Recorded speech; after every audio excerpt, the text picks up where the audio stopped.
Halo, selamat pagi. Kembali lagi dengan saya Bima. Terima kasih sudah datang ke channel saya. Jadi video ini adalah sebuah rangkaian dari tutorial untuk membuka guest house ataupun homestay ataupun villa dengan sebuah platform yang namanya Airbnb. Di video sebelumnya saya sudah bilang ke teman-teman semua bahwa saya adalah seorang wedding photographer yang di sela-sela waktu kesibukan saya memotret, saya memulai usaha homestay saya dengan sebuah platform Airbnb di tahun 2013. Hingga sekarang saya sudah menjalankan 3 properti yang menggunakan semua rumah-rumah keluarga, baik dari rumah eyang saya, rumah saya pribadi, hingga rumah bude saya. Nah, di dalam video kali ini saya pengen cerita ke teman-teman semua tentang bagaimana cara penerimaan uang di Airbnb. Nah, harapannya video ini akan memberikan sebuah gambaran kepada teman-teman semua ketika nanti mau bikin homestay nih, bikin guest house, gimana cara dapat uangnya, terima duitnya kapan, dan proses pencairannya seperti apa. Simak terus video ini, subscribe di channel saya akan berbagi cerita banyak tentang dunia fotografi saya dan juga future investment saya di bidang hospitality. Kemudian bagikan video ini ke teman-teman lain, saudara yang sekiranya memang membutuhkan informasi lebih akurat untuk memulai usaha guest house-nya dengan platform Airbnb.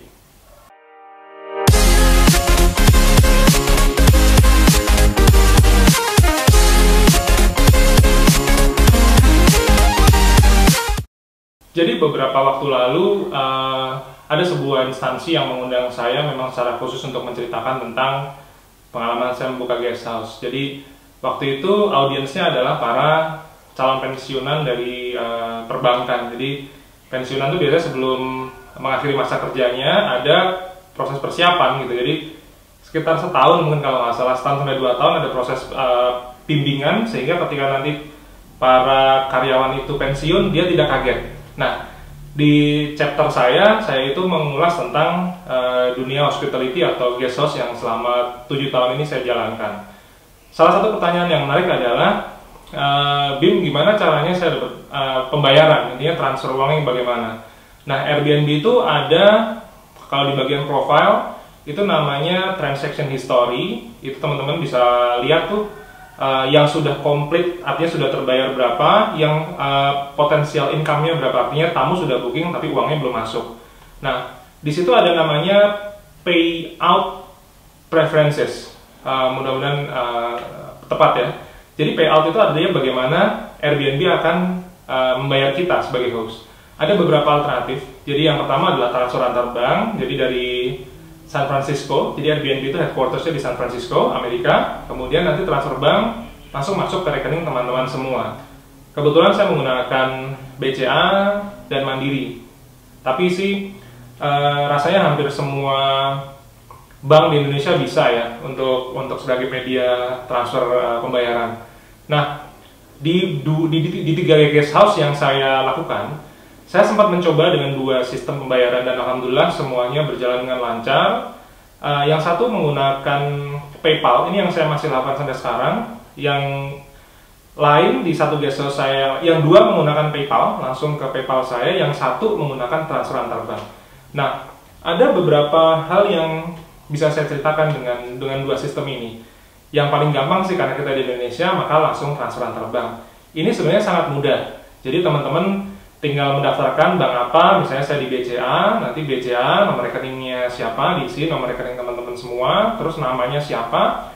Sama kalau di transfer antar bank untuk dunia internasional itu ada yang namanya Swift Code. Jadi Swift Code itu bisa googling sih. Kalau misalnya BCA itu kalau nggak salah Ceneja pakai DJ gitu, nanti browsing aja, itu bisa ditanyakan ke kayak account representatif atau teller atau sejenisnya, tapi googling pun bisa. Jadi intinya cuma nomor rekeningnya berapa, kemudian nama lengkapnya teman-teman siapa, sama Swift Code. Jadi ketika nanti Airbnb akan transfer uang ke teman-teman, nanti Swift Code-nya dimasukkan.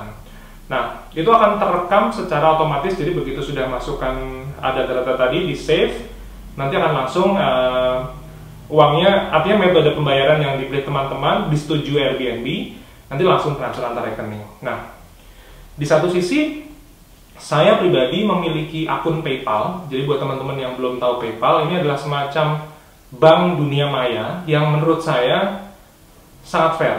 Jadi pada waktu saya membuka PayPal pertama kali, itu tahun 2010, saya cuma ngetes sih sebenarnya ini bank ini bener apa enggak, karena banknya dunia maya. Setahu saya dulu yang bikin adalah Elon Musk yang bikin Tesla, kemudian dijual. Nah, waktu itu saya masukin duit nggak sampai $1, jadi 0,98 sen lah intinya. Nah, itu ternyata selama 2 tahun uang itu nggak berkurang. Ini berbeda dengan ketika kita nabung di bank, kan ada biaya administratif tuh. Nah, PayPal itu tidak ada. PayPal itu ngecas kita kalau kita melakukan transaksi. Misalnya saya sewa mobil misalnya di Los Angeles, kemudian bisa bayar pakai PayPal. Nah, setiap transaksi, misalnya transaksinya adalah $100, biasanya PayPal ngecas 3-4% kalau nggak salah, jadi per transaksi, seperti itu. Nah, karena saya sering memakai uang dolar untuk transaksi di luar negeri, misalnya pembelian buku, pembelian tutorial fotografi saya, maka menyimpan uang di PayPal itu saya suka. Jadi pada dasarnya dulu 2010 ketika saya mulai memotret, saya selalu punya impian bahwa saya kepengen dibayar dolar. Jadi apapun bisnis saya dibayarnya dolar. Nah, alhamdulillah sekarang hal itu terjadi gitu. Walaupun saya punya pembayaran dalam bentuk rupiah dari guest house yang ketiga, kemudian tur-tur yang saya jual di guest house juga saya dibayar rupiah. Tapi ketika pembayaran Airbnb saya lebih memilih dengan menggunakan PayPal, karena rasanya seru aja gitu, jadi punya duit satuannya US dollar gitu. Nah, PayPal itu punya berbagai macam kurs, jadi teman-teman bisa, setahu saya ada 16 ya kalau nggak salah ya. Jadi Euro, Australian Dollar, Hong Kong Dollar, Japanese Yen, yang jelas itu sih. Cuman saya cuma pakai 2 sih. Kalau nggak US Dollar ya Sing Dollar, karena biasanya ada orang Singapura yang beli tour ke saya, jadi guest house saya itu selain menyewakan homestay, ada turnya. Nah, itu biasanya bookingnya, uang mukanya pakai PayPal. Nah, kalau pakai PayPal, itu misalnya nih, sekarang tanggal 6 November ya, kamu check-in. Nah, nanti H+24 jam, uangnya sudah masuk ke rekening saya. Nah, kalau Airbnb itu ada potongan. Jadi misalnya, harga kamarnya nih misalnya $10, tamu nginep 3 malam, itu berarti $30. Cuman yang kita terima itu bukan $30 teman-teman, jadi biasanya $29 atau 29, berapa, jadi ada semacam potongan. Cuman saya nggak begitu pikirkan itu, saya juga menyarankan teman-teman nggak usah pikirin, yang penting duitnya masuk. Nah, kalau pakai PayPal, H+24 jam sudah masuk. Nah, nanti uangnya tinggal dicairkan. Nanti tinggal klik withdraw, kemudian nanti teman-teman pilih rekening banknya di mana. Nah, pencairan itu di PayPal ada waktunya. Saran saya adalah maksimal di hari Kamis, karena kalau weekend nanti kena kayak extension sehingga nyampe duitnya minggu depan. Kadang-kadang kalau kita butuh cash flow harian, Sabtu Minggu kita nggak dapat uang, takutnya nanti cash flow teman-teman sedikit terganggu, kecuali teman-teman punya saldo yang cukup bagus gitu ya. Nah, saya kebetulan suka sekali untuk menerima uang setiap hari, makanya saya selalu mencairkan di waktu maghrib. Nanti biasanya besok paginya jam 11 uangnya udah masuk, 11 atau jam 1 siang udah masuk. Tapi beda ketika uangnya dari rekening San Francisco langsung masuk ke rekening di Indonesia. Biasanya butuh waktu 2 hari kalau nggak salah ya.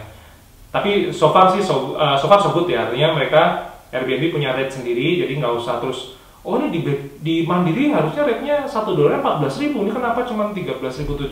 Nah, itu saya pikir nggak usah terlalu dipikirkan sih, yang penting ya anggap aja cost usaha lah. Makanya kalau saya pribadi, saya sudah mencoba dua-duanya, PayPal maupun langsung ke rekening antar bank di Indonesia. Seperti tadi yang saya bilang bahwa PayPal itu ada semacam potongan ya, jadi harapan saya teman-teman nggak usah kaget. Seperti tadi saya bilang, anggap saja cost bisnis. Jadi yang penting teman-teman punya rumah atau punya villa, harganya misalnya $100 per night, disewa 4 malam ya 400, tapi nanti biasanya dapatnya nggak 400 bulat, tapi ada potongan sedikit kok, nggak banyak. Karena Airbnb itu sistem pembayarannya gini, ada harga kamar, ada namanya Airbnb service fee. Nah, misal kamarnya itu harganya $100 per night, tamu itu bayarnya bukan $100, tapi tamu itu bayarnya biasanya ditambahin sekitar 12-15%, jadi sekitar 115. Nah, kenapa service fee-nya tinggi? Itu karena Airbnb ini menjamin bahwa ketika nanti misalnya saya nakal nih, saya udah di booking, tiba-tiba saya ngilang, tamunya nggak bisa mengakses rumah saya, itu nanti teman-teman bisa telepon dan Airbnb akan membantu sebaik mungkin teman-teman mencarikan alternatif penggantinya dan uangnya aman. Nah, Airbnb memang charge-nya tergolong tinggi, tapi nggak usah khawatir, charge itu tidak dibebankan ke host, artinya tidak dibebankan ke teman-teman sebagai pemilik guest house, tapi dibebankan ke tamu. Jadi teman-teman dapatnya tetap $100, nanti kepotong, biasanya ada transfer fee sedikit. Saya bilang sedikit itu karena misalnya kamar saya nih di guest house saya di Cendela $29, itu biasanya nanti saya dapatnya 27,5 atau $28.20 seperti itu, jadi sangat sedikit. Habis itu nanti service fee-nya tadi itu dibayarkan sama tamu, jadi tamu tidak membayar $29, tapi biasanya dia bayarnya jadi 32-33 something. Nah, seperti itu. Nah, harapan saya teman-teman jadi punya bayangan ketika nanti membuka Airbnb, gimana nih cara dapat pembayaran uangnya. Jadi nanti klik di bagian profile, ada namanya transaction history, itu akan menerangkan, memperlihatkan transaction history yang sudah komplit, artinya sudah terbayarkan dari tamu-tamunya, kemudian potensial income. Jadi tamu yang sudah membooking tapi uangnya belum masuk karena mungkin check-in-nya masih beberapa bulan lagi, tapi ada datanya. Nah, dengan begitu mudah-mudahan jadi ada gambaran ya. Nanti kalau teman-teman butuh tanya-tanya, silahkan tanya langsung di komentar. Di bagian link di bawah saya juga nulis sebuah ebook ya tentang bagaimana saya memulai Airbnb pertama kali, bagaimana saya membantu bude saya yang pensiunan. Jadi saya transfer duit tiap bulan ke beliau karena dia pensiunan Depsos pada waktu itu, uang pensiunnya nggak cukup. Rumahnya yang di Jogja saya kerjakan untuk Airbnb. Nah, ada ebook yang bisa teman-teman baca. Saya terima kasih sekali kalau teman-teman mau mendownload karena sangat mensupport saya dalam berkreasi terus di hospitality. Lalu juga ada tutorial online kelasnya. Jadi ada free chapter. Kalau teman-teman nanti sign up, nanti di link description ya, nanti bisa dapat kelas gratisnya. Walaupun yang lain masih ada ya. Tapi ketika teman-teman juga nanti membayar full, maka kelasnya akan terbuka semua secara otomatis. Itu udah pakai sistem lah.